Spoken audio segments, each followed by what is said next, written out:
So listen. So notes are the white paper, write all over it. I am sorry that it's small, but it's what I had to do to be able to make all these more copies for you guys. But I'll do my notes on full-size paper. Like I said, 2.6 we're going to do for one day. I think you guys are going to find this easy. You're going to get it done in class. There is some new technical, like words stuff that I have to explain, so please stay with me, okay? It won't take me forever to teach. It won't take you forever to complete. And then you can leave here at the bell and not have to think about the class until again tomorrow. All right. Then tomorrow and Thursday we'll do section 2.7. Friday, Monday, our test review. Tuesday, Wednesday, next week, our test. Okay? So we're on our second to last section. All right. So let me read to you here. Let me tell you, 2.6, by the way, is kind of leaving the path of pre-calculus. Kind of. And we're dipping our toe in the statistics pond, okay? Statistics is a subcategory of math that sometimes even gets put in the business school in colleges because it's got a lot of math in it, but it's really analyzing data, taking data and analyzing it. Did anybody in here take AP Stats yet? If you like what we're doing today, this might be a way to trigger your interest in statistics. I'm not a statistics kind of girl. This is nice and simple level of statistics, so I can understand it, so I know all of you will understand it. So let's just get started. Let me read to you. Throughout this course, we'll have many opportunities to work with and create models based on given data set. I'm going to come back to that because that is something we've been doing every day in this class. 3 particularly important examples of this are linear, quadratic, and exponential models. Because these 3 types of models occur frequently in the real world, there is a heightened focus on them in this class. Okay, so let me remind you, how many times have I said, pick up your calculator, clear your RAM, and then I'll say, go to stat, right? I'll say, go to stat, enter, and I'll say, put in some data, all right? And then we go to this other menu, stat, calc, and I tell you, oh, we're going to do linear, quadratic, exponential, right? And we pick that, and we do alpha trace enter to store it, and we go enter, enter, and we get our A and our B or whatever the letters are that we're plugging in. And then we talk about how, oh, now it's stored, so we can go up to the table, we can go to the graph, and we can analyze it. That's what we've been doing is exactly what we're continuing to do, just taking it one step further. So we're going to be using all those steps, doing all those steps again, like putting information in stat and all that stuff. Okay? But before we get to that, on the AP exam, students will be expected to determine which model is most appropriate given a set of data. There are a few strategies and methods that we can use to determine whether a linear, quadratic, or exponential model is most appropriate for a given data set. And you've already done this. There was homework the other day where it was like your personal trainer is going to take $7 off of each session for every person you will refer. They're just different ones, and you would just say, oh, that's linear or that's exponential. Let's look at some graphs, though. So if I gave you an XY chart like this, and I told you to plot the points, okay, it would make that scattered plot you see in there. Okay, it's already graphed for you. And then what's drawn through it is something called a line of best fit. It's a regression. That REG letter we've been seeing in stats, in that part of the calculator. What that means is these points most closely resemble a line, right? It's not perfect. You know in algebra, when you drew a line, you shouldn't have a point like all the way through and then like a random point over here. That never happened in algebra. You had a y-intercept and a slope, and the distance between every point was exactly the same, known as constant. Well, that doesn't happen in the real world, okay? You're very rarely going to have a perfect linear function or a perfect quadratic. So, for example, if I start adding here, I add 1.6. I would add, 2.1. That's not the same number. I'm not getting the same slope. But when you look at the graph, you can say, okay, it most closely resembles a linear equation. Okay, it's closest to that. Okay, look at the quadratic. Obviously, the points are plotted for us. These points are already plotted, and it's connected with a quadratic regression because that's what shape it roughly makes. Is it perfect? No. See, that point's not exactly on it, and that point's not exactly on it. But when these points are plotted, you can roughly see, not even roughly, pretty closely see the outline of a quadratic function. looking at the table of values, you can kind of find the vertex, the number in the middle. And if you look, the points on either side of that middle point, known as the vertex, which is right here, are roughly symmetrical, right? We have 2, almost a 4. We have 6, a little higher than 4. They're almost exactly across from each other, which is what quadratics are like. You can see 0, 9, and 8, 8.8. They're almost symmetric. Not perfect, but that's what it closely resembles. And then finally, the exponential function. These points in the chart are proportional, right? We should be multiplying by the same number as we go through. We're not. It's not perfect, okay? But if you analyze the graph, that's the shape of it, right? It looks closest to an exponential function. Not perfect, but pretty close, okay? So our very first example is to plot some points. And we're going to do this super fast, not perfect. All my perfectionist people, put your perfectionist stuff away. Let's just do this is really just the easiest thing we'll probably do all year. So let's just take a second and graph some points. And again, really, there's decimals and stuff in here. A rough sketch. Do not stress about this. Does not need to be perfect. We really just want to get it over with, to be quite honest. So just sketch it. I'm wearing one contact again today. My eye is much better, but I'm still using one contact, so my points aren't going to be so great anyway. And what we're being asked to do here is state, what does this sketch the scatter plot? That's what that is, so understand the language. That's a scatter plot. Points just scattered on a graph, okay? And determine if that's linear, quadratic, or exponential model would be most appropriate. What do y'all say about this one? Linear. It mostly represents a line. Is it a perfect line? No, it's pretty close. But that would be the best model for that data. Okay? Keep on going.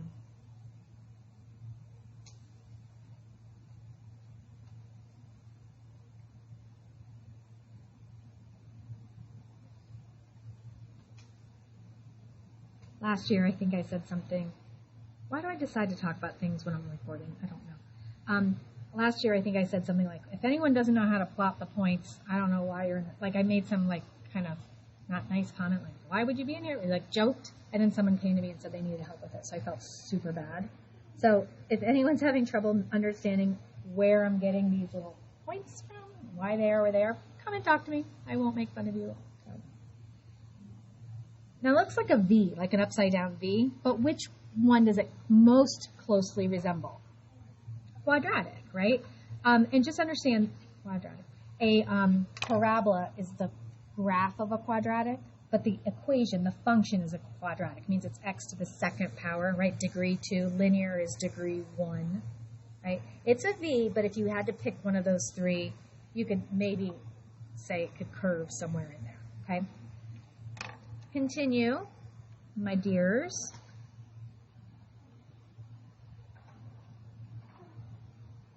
Please do not be stressing about this. Let's just get it done.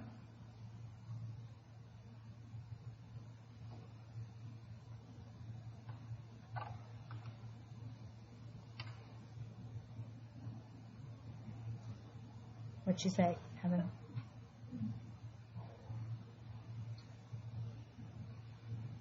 What's this, guys? Exponential. It looks like a J or a backwards J. It's like a line with a curve in it, like a little hook in it. You could go further and say this is exponential decay, right? It's going down as we go left to right, which means our B value would be less than 1. Just trying to throw in some extra stuff there for you. And lastly,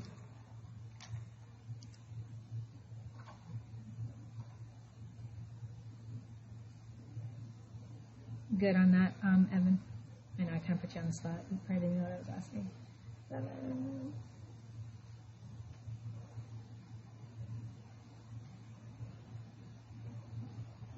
Something like that. And exponential again, right? It's just exponential growth. The Y values are getting bigger as I go left to right. My B value would be greater than 1. That's what growth looks like. Okay? So, not perfect because they're models. Understand, models are not perfect. They're not perfect. Now, I'm going to teach you about something called residuals. This little concept in our next example is really what I want you to take away from today. So if you're kind of zoning out because that was so boring and beneath you, please pay attention here. What a residual is if we create a model, we can use our model to predict values, right? Again, we've used the stat, enter, stat, calc, made an equation, saved it, right? Then we went and either did intersection to make a prediction or we went to the table to make a prediction. We used the model in our calculator to make a prediction for the future, okay? So that's what that's saying. When we create a model, we can use our model to predict values for those y values. When using a model, it is important to remember this is only a predicted value. It's not exact. It's just the calculator, your very smart calculator, is doing the best it can with the information you gave it to give you something to make the best possible prediction that you can for what will happen in the future. It's not actual data, it's prediction, right? It's an educated guess. So if you do this little formula right here, okay, if you take your actual output value, so what actually happened, like in the table of values, and you subtract the predicted is your model in the calculator, okay, that's called a residual, all right? Big words, weird looking equation here. Let us please go to our, and I'm going to explain it with an example. I promise you it's not difficult at all, just a lot of words right now. We're going to update our formula sheet with our final formula for this half of the year. This is the last time you'll have to pull it out until January when we get to trig, okay? Remember, the formula sheet is for you. You can abbreviate, write different notes, put it in different order, write yourself little stuff in the margin. I'm sorry, mine looks a little messy. Here, I have a better one.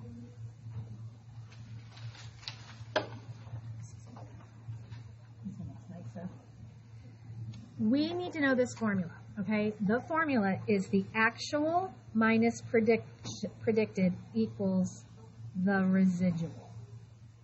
Okay, how do you memorize it? Well, there's only two numbers that you're subtracting, and put them in alphabetical order. A minus P. A comes before P. The order does matter. Okay, and then there's a little extra there that says a positive residual or a negative residual. Go ahead and write it so you have it in writing. I will explain it on the next example in a second. So I'll stop talking for a second so you guys can concentrate on writing. Please be writing so you're not holding up all your classmates.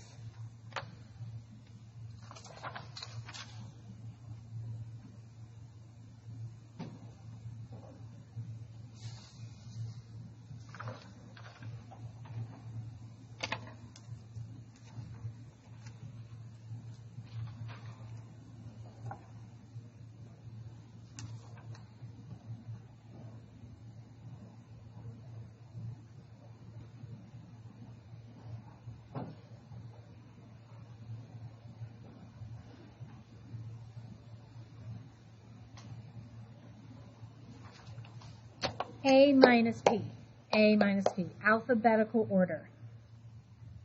And you're going to either get a positive number or a negative number.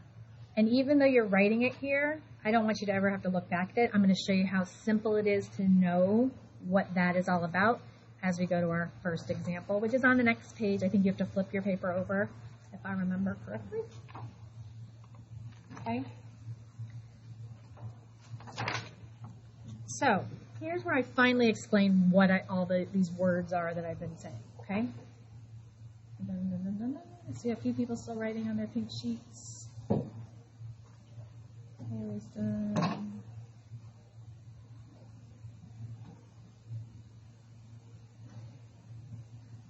Chase still writing. Sam's still writing.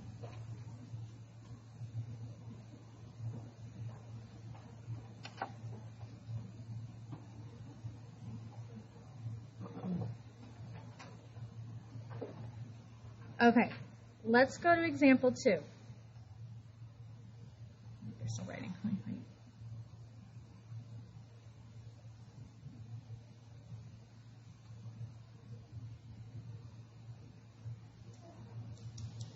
You still writing? Example 2. So listen. Here we have a table of values given to us, right? Let me tell you what this table of values represents. The weight of newborn babies can be modeled by a linear function. Let's stop and talk about that. If a baby's born, you're weighed this much, and each month, it makes sense that you're adding on pounds, ounces, weight, whatever the weight is. You're not multiplying. It doesn't get exponential, right? It's not like you weigh 7 pounds at birth and then like 20 pounds a month later, right? It's small increments. And so for the first 4 months after birth, selected values for the weight T in kilograms of a particular newborn baby are given in the table above, where T represents the number of months since birth. So this is actual. The table of values you're given to put in the calculator, that's the real data. Actual. What happened in real world situation, okay? So this is number of months, it told us, and this is the weight in kilograms. Okay, so I just interpreted that from the word problem. Part A says use the regression capabilities on your calculator. You already know how to do this, to find a linear model. You guys know what the linear model looks like. I don't like that one. For the weight in kilograms of this particular baby. Okay, so we're going to go to our calculator. You're going to clear your RAM. Please clear your RAM. And you're going to go to Stat, Enter, and you're going to put your data in. Okay, so everyone should type in that information. And I really don't want to go on until everybody's done doing that, so please be typing in your calculators. Remember, I will not be able to help you on a test. You have to know how to do this stuff. And there's no new directions today. This is the same thing we've been doing over and over and over again. So I put my real world data in, right? And it wants us to make a linear regression. So back to Stat, over to Calc, and make sure you pick the right one that told us to do linear. So we pick number 4. Okay, make sure it says linear on top. That means you push the right button. We store it, alpha, trace, enter, enter, enter. There's our linear regression formula. It is a model that represents the data in the chart. We've even called it y-hat before.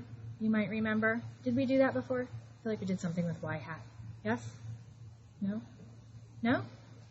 Okay, thank you.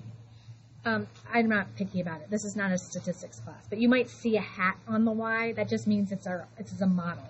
This is the model. Could be also be called predicted.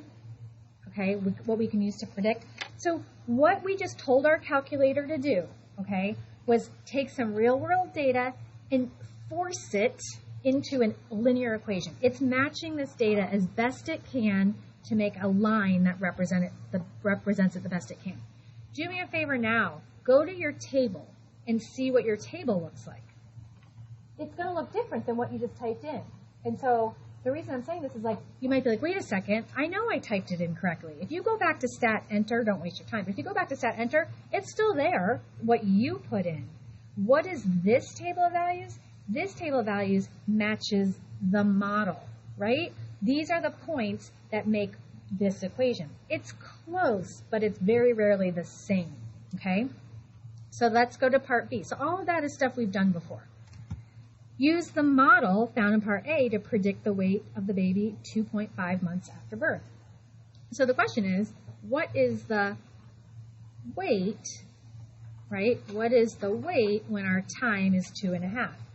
We don't have that real life data, right? It's not in the chart anyway. So we're going to use our table. And if you might notice, my table's in 0.5s. I just left the information in there. Yours is like 1, 2, 3, 4, counting by ones. If you want to change your table to count by 0.5s, which is one way of getting to 2.5, we go to change table. So where did I just go? Table set, okay? Second, table set. Think about what those words mean. Set the table. Change, set up your table, okay? And you want to go to where it says triangle. That triangle means change. Change the table to count by 0.5s is what you're telling it. Now when you go back to your table, you can then scroll down to 2.5, and you can see, according to our model, the baby should weigh 5.34 kilograms at 2.5 months. Okay? This is a prediction, right? That's a prediction. Is it exact? Well, let's find out, because part C gives us the actual weight. So now we know the baby at 2.5 months weighs 5.5 kilograms. What is the residual? So remember, the residual is your actual minus predicted. Okay? So actual is your 5.5, right? That's what actually the baby weighed in real life. Our model predicted the baby would weigh 5.34 kilograms. When I put that in my calculator and subtract it, so again, I changed the formula, A minus P equals my residual, or is it 16? 16. Let's try to remember. So when I subtract those, I get 0.16 kilograms. So my residual is 0.16 kilograms, okay? Here's the question. Did our model overestimate or underestimate? I don't want you to memorize this. Think about, and I didn't hear what you said, you're probably right. Which one is the model? The 5.5 or the 5.34? Right, this is the model. Is it less or more than what actually happened? It's less. So our model underestimated. So what people try to do is like, oh, it's opposite of what I think. If I get a positive answer, it's under. If I get a negative answer, it's over. And you'll remember that for the test, sure. But if you understand what the question is asking, is this number over or under that number? That's all you're saying. It's under that number. That means it's underestimating. Okay? Last concept. And even though it's going to take me a second to explain the concept, these are your freebies on the AP exam. If I could say there's one question everyone will get right, it's this one, okay? But let me explain it. I'm almost done. If I took this residual and all the residuals, okay? Pretend, let's just pretend, because you don't have to do this ever. Pretend I said find all the residuals. Find all the actuals minus predicted for all the weights and graph them on a special type of graph called a residual plot. We don't have to do that. What you see tells you if this is a good model or a bad model. Think about this. We want very little variance between these numbers, right? The closer these numbers are, the better your model is. So this special type of graph that statistics people use gives us a visual to explain that. So let me show you on our very last page now. Here's an example of a residual plot. It looks different than our normal graph, right? It's not an XY. It's got a 0 in the middle, positives going up, negatives going down. So understand this. Look, look, look. You never have to graph these, don't worry, but you're going to be given these to interpret. Very simple, like I said. What you're seeing is all of the little 0.16. So if we went through here and I found all of the residuals, we only found one, right, at 2.5 pounds, but pretend we found all of them and we graphed them. They're on here. What you're seeing is kind of a rough equalization of positives and negatives. It's kind of like a line that goes right between them. But bottom line is, you don't really see a pattern. That's what we want, okay? If a model for, I'm sorry, I should have read this. If a model for a given set of data is appropriate, meaning good, if the model is good, we should have no pattern. It goes against what you think, okay? So in this example, we don't see a pattern. Like I can't make a prediction about what the next point is going to be if I kept going to the right. So that means it is appropriate. So we can get rid of these two choices because they say it's not appropriate because the residuals show no pattern. Is appropriate because there's no pattern. Okay, now let me show you what I mean. Let's apply this to a problem you might see. It's example 3 or 4. Okay, look. So a group of AP Pre-Calc students used a set of data to create a linear, quadratic, and exponential regression. So let's stop there. We don't have to do it, okay? But what this group did is they put in some data, okay? They went to stat enter, and they weren't told to do stat calc any particular one. They had to do all 3. So they had to do 3 different ones. They had to do linear, then they did quadratic, then they did exponential. So they did 3 of them. Then they found all of the residuals and graphed those 3 sets of residuals, okay? So it's confusing because regression and residual are kind of close words. Remember, regressions are the equation that you get, the model. Residuals is when you subtract A minus P, okay? So these are the residuals. You can tell, look at the graph. It's not your normal XY chart, right? XY graph. So when they graphed the linear residuals, it made this pattern. The quadratic residuals made this pattern, and the exponential looks like this. So does this look like a pattern to you? Is this a pattern? Yes, this has a pattern. We don't like a pattern. Does this look like a pattern? Yes, we don't like a pattern. Is this a pattern? See how there's like the same number above and below? It always kind of looks like that. It's really scattered. This is no pattern, which makes us happy. What that tells these students is that the exponential regression was the best model for the data, okay? So a lot of times we're told, we want this to be linear. We know it's linear. We don't have to play with all the different things, okay? But sometimes in statistics, which this is as far as we go into it, they have to find all the 3 of them, find all the residuals, plot them all, and then look at them. We just have to look at it and answer. So the question is, which model is the most appropriate? We would say exponential is most appropriate, is the best, right? Fancy for the best, appropriate, because the residual plot has no pattern. Now listen, this is going to be multiple choice on my test, on the AP exam, so you don't have to write those words, but you could see how they were all 4 worded up here. Exponential is appropriate or not appropriate, and then the why of it, okay? So we know it's appropriate if it has no pattern, okay? All right, I'm skipping example 5 because it's dumb. All right.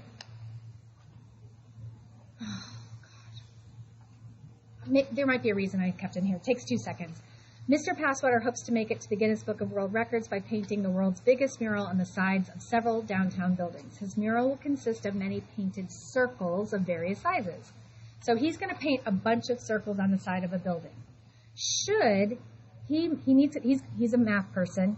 He's going to make an equation, a model, to model how much paint to buy. Should it be linear, quadratic, or exponential? And usually no one can guess the answer correctly and give me the right reason why, but once I tell you, it makes sense. Does anybody want to make a guess as to which one of these you would use, linear, quadratic, or exponential, to represent the paint you need to paint circles? Why, Chase? I need a why. I need a why. Can I say that Chase is right with quadratic? Why, though? What's the formula to find the area of a circle?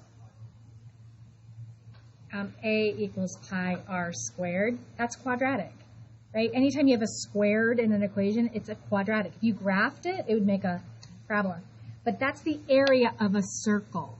So I feel like that's a little bit of a stretch. I guess it's there. I'm just trying to remember if there's a question that looks like something like that, so you'd have to know, but I guess not. But last part, which does make sense to ask, should he overestimate or underestimate? Does he want his residuals to be over or underestimating? Over. That's true. Why? Better to have more than less paint, so you don't run out. You want to overestimate the amount of paint, so you don't run out.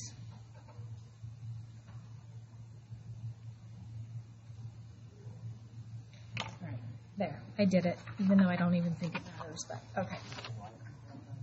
Because you're painting circles, so if you have to figure out how much paint, you need to know the area of the circles. Yeah, but what does that have to do with quadratic? No, it's because the formula is a quadratic. The formula to find the amount of paint is r squared, has an r squared in it, which anytime you have a degree 2, it's quadratic. Yes, I know, that's why it's how much paint he has to go buy. Yeah. In a second, what were you? Okay, he had his hand waiting for me. He can go first. Okay, and then when he comes back. Jaden, go first. All right, so it's kind of, Austin, I'm kind of with you on it. I'm not disagreeing with you.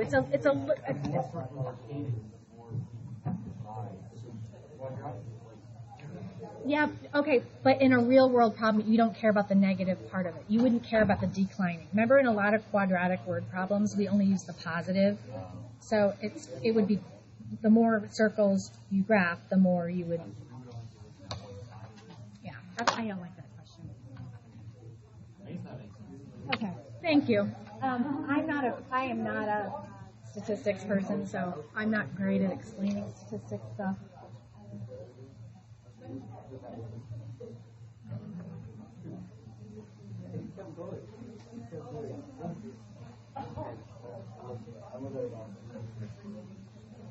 I cannot see.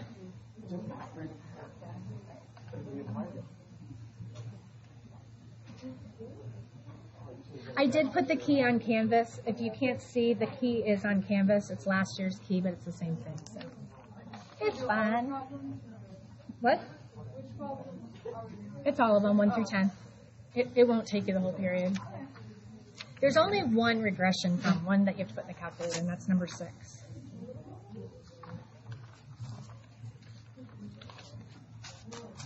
This is B10, guys, 1 through 11. Oh, I think I wrote that at the top.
Your life, good catch.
They did see that.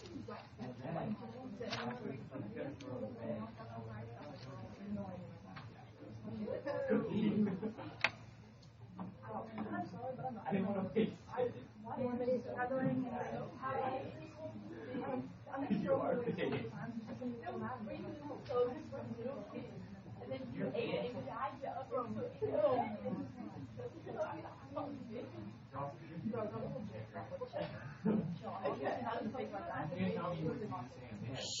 Guys, working. Work.